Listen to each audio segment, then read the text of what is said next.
Assalamualaikum warahmatullahi wabarakatuh. Welcome back to my YouTube channel @Friska Friona Official.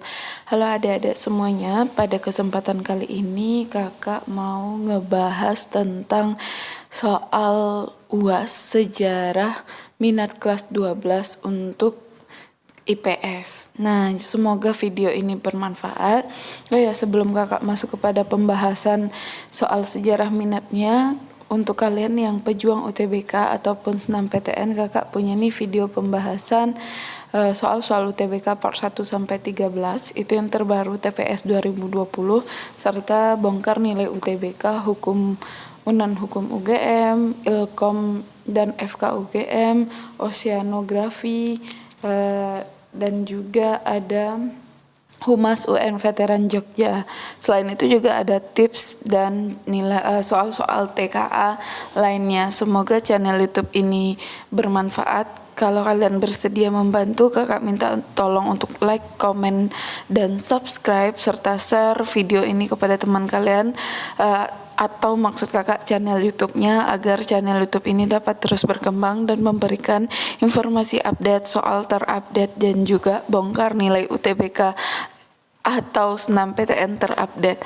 Baik, langsung saja kita masuk kepada soal yang pertama. Di sini soal sejarah minat. Kebetulan kakak cuma dapat dari nomor 5 ke belakang, jadi semoga soal ini bermanfaat lah untuk kalian dan bisa membantu kalian dalam mempelajari UAS sejarah minat pada ujian semester 1 2 pada akhir tahun 2020 ini. Nah, di sini soal nomor 5, dalam perjanjian Linggarjati, Belanda mengakui secara de facto kekuasaan Republik Indonesia yang meliputi A. Jawa, Sumatera, dan Sumatera. Maksudnya A. Jawa, Madura, dan Sumatera, B. Jawa dan Madura, C. Jawa dan Sumatera, D. Jawa, Madura, dan Bali, atau E. Pulau Jawa saja. Nah, kita harus mengetahui konsep pengakuan wilayah secara de facto. De facto ini maksudnya mengakui wilayah ya berdasarkan wilayah yang ada, sedangkan de jure mengakui secara hukum. Nah, bagi suatu wilayah biasanya lebih baik diakui berdasarkan de jure dan de facto sekaligus, tidak hanya de facto saja. Nah, hasil perundingan Linggarjati, jawabannya di sini yang tepat itu adalah Jawa, Sumatera, dan Madura atau yang A. Nomor 6, salah satu keputusan Komisi Meja Bundar tentang keutuhan wilayah RI berdasarkan Proklamasi 17 Agustus 1945 adalah A. RI harus membayar rampasan perang kepada Belanda, B. Belanda harus membayar rampasan perang kepada RI, C. Masalah Irian akan dibicarakan 1 tahun setelah penyerahan kedaulatan, atau D. Netherlands Bank menjadi Bank Sentral RIS Republik Indonesia Serikat, atau E. Volkskrediet Bank menjadi Bank Sentral RIS. Nah, di sini kata kuncinya adalah keutuhan wilayah RI. Jadi, kalau berdasarkan hasil KMB yang masih belum membuat wilayah RI utuh, itu jawabannya adalah yang C. Wilayah Irian akan dibicarakan 1 tahun setelah pengakuan kedaulatan atau penyerahan kedaulatan. Nah, ini pada akhirnya berlarut-larut masalahnya ya, karena Belanda sendiri menemukan potensi atau kekayaan alam yang besar di sana sehingga mereka enggan untuk meninggalkan wilayah Irian, walaupun pada akhirnya wilayah Irian itu mau untuk lebih ingin bergabung ke Indonesia, dan itu berdasarkan hasil PPRA atau penentuan pendapat rakyat. Nomor 7, pesawat ulang-alik yang meledak pada tahun 1981 adalah A. Challenger, B. Discovery, C. Columbia, D. Atlantis, atau E. Explorer. Nah, jawabannya adalah pesawat Challenger. Ini hampir membawa salah seorang pilot perempuan pertama di Indonesia, tapi ada suatu hal yang membuat si pilot ini pada akhirnya tidak jadi ikut dalam rombongan pesawat Challenger ini. Kalau dia Discovery dan Explorer itu adalah kayak satelit yang pertama kali ditemukan oleh Amerika. Nah, dia kan ini terjadi pada fase perang dingin di mana mereka berlomba-lomba untuk menunjukkan siapa yang paling hebat. Nah, kalau di Uni Soviet itu mereka meluncurkan ada Sputnik 1, 2, ada Lunik dan lain-lainnya. Pada nomor 8, pada masa sekarang persenjataan berkembang dengan pesat, salah satunya bioweapon. Alasan dikembangnya bioweapon adalah A. Menghancurkan lawan, B. Membunuh masyarakat sipil, C. Uji coba teknologi, D. Melenyapkan masyarakat sendiri, atau E. Menjamin keamanan negara. Nah, apa jawabannya? Pernah dengar istilah senjata bioweapon? Nah, di sini maksud dari senjata bioweapon adalah senjata biologis. Nah, jadi dulu pada masa Perang Dunia orang tidak hanya menggunakan mungkin senjata berupa laras panjang, laras pendek, bom, tank, dan juga lain-lainnya, tetapi juga menggunakan senjata biologis untuk menghancurkan lawannya. Senjata biologis itu berupa senjata apa, Kak? Nah, senjata biologis ini biasanya menggunakan bangkai atau feses dan lain-lainnya dari makhluk hidup yang sudah berjuta tahun lamanya meninggal. Misalnya itu kalau nggak salah di peradaban Yunani atau entah Romawi atau entah Perang Dunia, itu mereka menggunakan feses mayat yang sudah lama meninggal, itu mereka tusukkan ujung panah ke sana, lalu mereka tembakan panah itu kepada lawan. Nah, itu walaupun mengenai hanya sedikit akan membuat bakteri yang ada di feses mayat itu atau apa ya, kayak kalau kita kan itu ya, dia biasanya ditusuk, ada juga nggak harus feses tapi bagian lainnya itu ditusukkan ke dalam besi atau apanya, itu kan membuat apa ya, kalau kita yang megang itu kan infeksi. Nah, bagi orang yang kena itu juga cepat terjadi infeksi dan dapat meninggal secara perlahan-lahan. Nah, itu yang dimaksud dengan senjata biologis yang menggunakan hal-hal yang kurang masuk di akal, bukan kurang masuk di akal juga, tapi dia itu menggunakan bakteri yang tidak nampak secara kasat mata yang berasal dari mayat ataupun hal-hal kotor lainnya yang sudah berumur puluhan juta tahun. Nah, nomor 9, perangkat komunikasi yang paling berpengaruh pada abad 20 yang dapat membawa penonton lebih dekat dengan peristiwa. Nah, kalau ini udah jelas nih jawabannya ya. A. Radar, B. Teknologi nilkaber, C. Serat optik, D. Radio, atau E. Televisi. Kalau lebih dekat dengan peristiwa yang dapat dilihat langsung ya E. Televisi.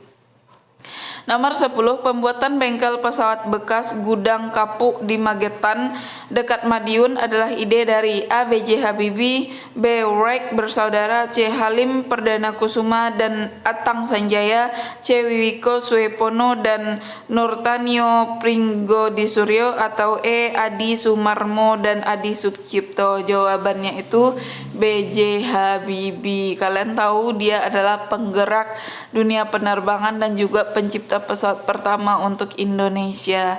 Nomor 11, Gerakan Non-Blok atau GBN adalah organisasi internasional yang dibentuk masa Perang Dingin. Pernyataan berikut yang tidak termasuk tujuan dari GNB adalah A. Mengusahakan terwujudnya hubungan antar bangsa secara demokratis, B. Menandingi kekuatan blok barat dan blok timur, C. Meredakan ketegangan dunia akibat persaingan dua blok adidaya, C. Menentang kolonialisme, apartheid, dan juga rasialisme, E. Meningkatkan solidaritas di antara negara anggota. Nah, kalau ini sudah jelas jawabannya itu yang GNB sendiri ini kan organisasi dari negara-negara berkembang yang tidak mau terseret dengan arus perang dingin, di mana pada masa perang dingin dunia terbagi menjadi dua bagian, yaitu blok barat yang terdiri dari Amerika dan kawan-kawannya serta blok timur yang terdiri dari Uni Soviet dan kawan-kawannya. Memang mereka tidak bentrok atau perang secara langsung, tapi mereka perang secara tidak langsung, di mana mereka itu saling berlomba dalam menyebarkan ideologi. Jadi ideologi mana yang paling banyak dianut di dunia itu adalah pemenangnya. Nah, di sini yang tidak termasuk tujuan GNB mengusahakan terwujudnya hubungan antar bangsa itu iya. Yang C, meredakan kedagangan iya. Menentang kolonialis, meningkatkan solidaritas. Yang B, yang tidak ya, menandingi kekuatan blok barat dan blok timur. Itu sama sekali bukan merupakan tujuan dari GNB. Kita masuk nomor 12. Kepala pemerintahan yang mewakili wilayah Afrika yang mendirikan gerakan non-blok adalah. Nah, di sini nanti kakak sajikan foto. Menurut kalian kepala daerah yang berasal dari Afrika siapa aja? Nah, pendiri gerakan non-blok ini rumusnya YIM plus G. Nah, YIM Yugoslavia, ada Joseph Broz Tito, ada India, itu Jawaharlal Nehru, ada Indonesia Soekarno, lalu ada Mesir Gamal Abdel Nasser, dan Ghana Kwame Nkrumah. Jawabannya itu fotonya yang paling benar dari Afrika itu yang E.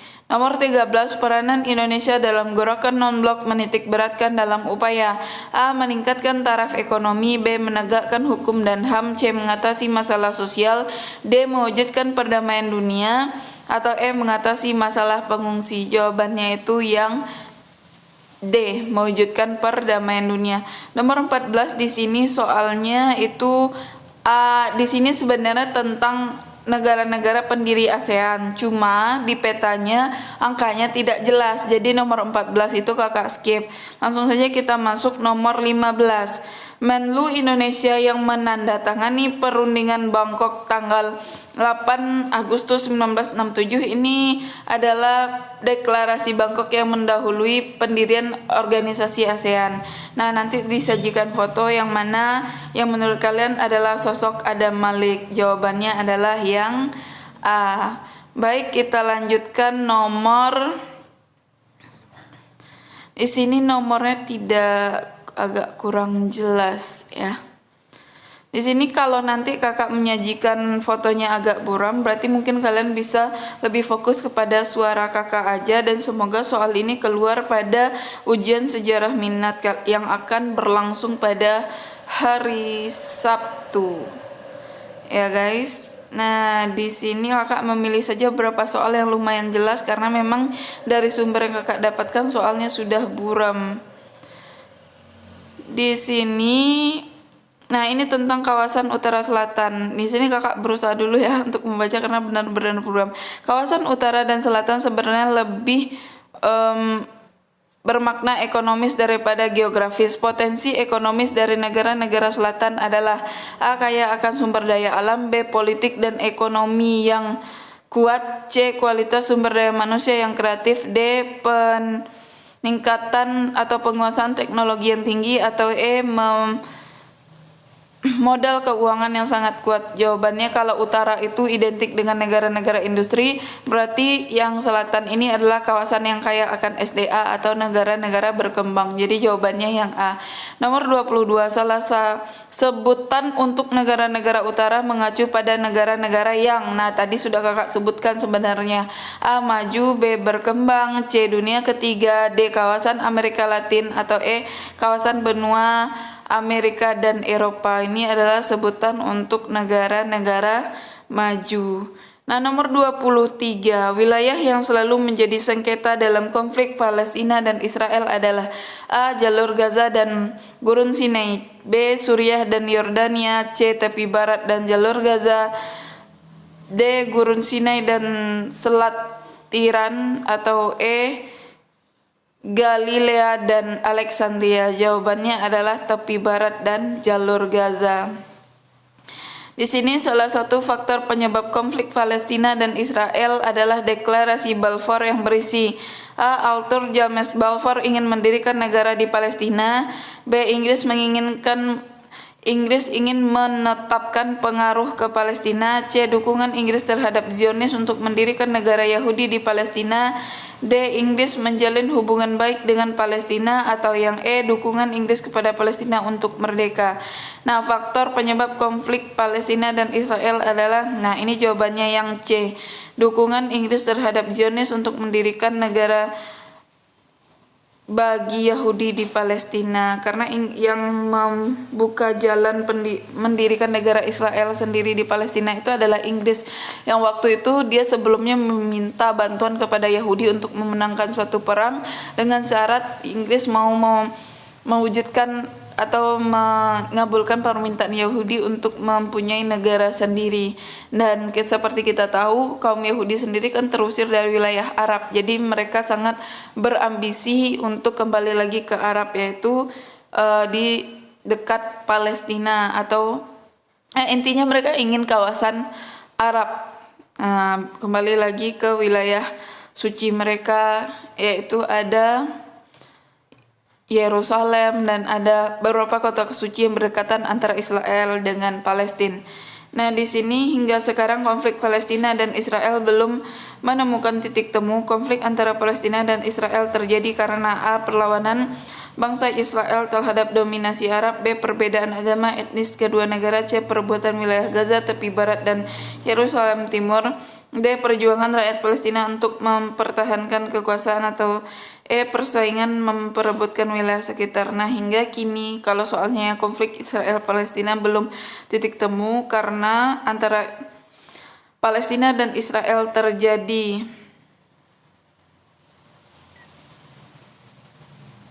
yang C ya, perebutan wilayah jalur Gaza, tepi barat dan Yerusalem Timur. Itu jawabannya nomor 25 tadi ya guys. Itu yang C. Nah, itu tadi kita sudah membahas sampai nomor 25. Di sini kakak mencari lagi soal yang agak jelas ya.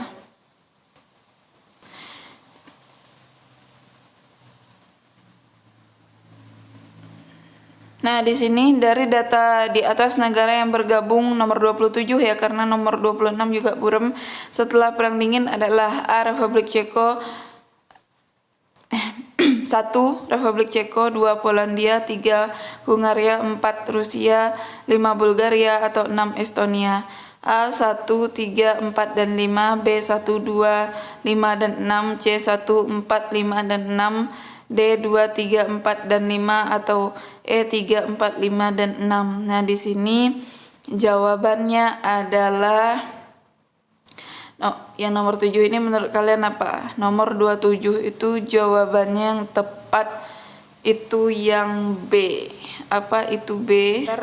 Atau NATO yang bertujuan untuk A. Menahan laju perkembangan komunis di dunia, B. Menahan laju perkembangan komunis di Eropa, C. Menahan laju perkembangan komunis di Eropa Timur, D. Menahan laju perkembangan komunis di Afrika, atau E. Menahan laju perkembangan komunis di Atlantik Utara. Nah, dia ada NATO untuk Atlantik Utara, ada SEATO di ASEAN, ada ANZUS di Australia, ada CENTOMENTO di Arab. Itu semua bertujuan untuk menahan laju komunis. Nah, untuk pertanyaan nomor 28 jawabannya itu yang tepat adalah yang yang E maksud kakak. Nah, nomor 29, salah satu prinsip yang dianut oleh negara-negara NATO adalah A. Anggota NATO tidak boleh merangkap sebagai anggota Fakta Warsawa. Sudah jelas tidak boleh karena Fakta Warsawa adalah fakta pertahanan Uni Soviet, berarti bukan. B. NATO dapat mencampuri urusan internal negara-negaranya secara sepihak. Yang C. Anggota NATO terbatas pada negara-negara di Atlantik Utara. Yang D. NATO mendukung program Recovery Ekonomi Eropa. Atau yang E. Jika sebuah negara anggota diserang, dianggap sebagai serangan kepada seluruh anggota. Jawaban tepat yang E. Jika sebuah negara diserang, dianggap kepada serangan seluruh negara anggota. Nomor 30, ciri-ciri Perang Dingin adalah pembentukan aliansi negara adikuasa. NATO merupakan salah satu aliansi yang bertujuan untuk A. Membendung komunis di sebagian besar Eropa maupun dunia, B. Menyebarkan pengaruh komunis di sebagian besar Eropa, C. Meningkatkan pertahanan Uni Soviet dan sekutu, D. Mengembangkan teknologi bidang persenjataan, atau E. Ekspansi wilayah strategis Eropa dan Amerika. Nah, di sini ini jawaban untuk nomor 30 yang tepat itu adalah yang Yang E. Ya, apa itu optionnya yang E? Yang E itu dia mengekspansi wilayah strategis di Eropa dan Amerika. Jadi jawabannya tadi tujuan NATO. Nah, di sini nomor 31, pada saat berlangsungnya Perang Dingin kembali terjadi upaya pembentukan persekutuan baru oleh kedua negara adik kuasa seperti SEATO. Dari pernyataan di atas yang berkaitan dengan SEATO adalah A. SEATO merupakan fakta pertahanan yang dibentuk oleh Uni Soviet di Asia Tenggara. B. SEATO didirikan dalam rangka membentuk pengaruh Amerika di Asia Tenggara. C. SEATO merupakan fakta pertahanan yang dibentuk oleh Amerika di Asia Tenggara. D. SEATO didirikan dalam rangka menyaingi NATO dan Fakta Warsawa. Atau E. SEATO beranggotakan semua negara yang berada di kawasan Asia Tenggara. Jawabannya itu yang C. SEATO merupakan fakta pertahanan yang dibentuk oleh Amerika Serikat di Asia Tenggara. Nah, pada tanggal 30 Juni nomor 32 ya 1977, SEATO dibubarkan dengan alasan utamanya adalah A. Organisasi Bangsa-Bangsa ASEAN telah berdiri. B. ASEAN merupakan zona damai Asia Tenggara. C. Amerika memusatkan perhatiannya di Asia Timur karena adanya konflik Korea. D. Kekalahan Amerika dalam Perang Vietnam. Atau E. Terwujudnya kesepakatan damai antara Amerika Serikat dan Uni Soviet. Nah, apa jawaban yang tepat? Jawaban yang tepatnya itu adalah yang D. Itu kekalahan Amerika Serikat dalam Perang Vietnam yang membuat Amerika Serikat begitu sangat malu karena dia tidak pernah kalah, lalu di Perang Vietnam dia kalah oleh kekuatan komunis. Nomor 33, Fakta Warsawa ditandatangani oleh pemimpin Eropa Timur dan Eropa Tengah pada tanggal 14 Mei 1955. Organisasi dirancang oleh pemimpin Uni Soviet yang bernama A. Karl Marx, B. Lenin, C. Joseph Stalin, D. Nikita Khrushchev, atau E. Leonid Brezhnev. Jawabannya itu adalah yang D. Nikita Khrushchev. Nomor 34, CENTO dianggap gagal membendung komunisme di Timur Tengah setelah A. Negara-negara yang tergabung dalam CENTO menolak Amerika Serikat terlibat dalam organisasi tersebut.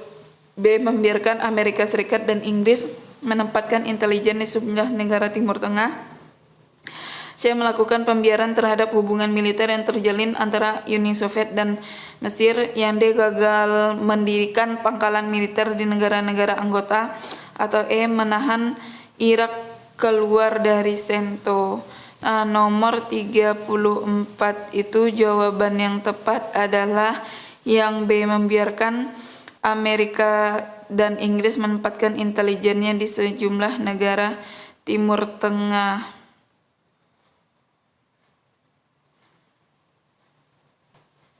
Nah, jadi CENTO ini adalah suatu organisasi khusus yang dibangun Amerika untuk membendung komunis. Tapi di sini tampaknya campur tangannya terlalu banyak.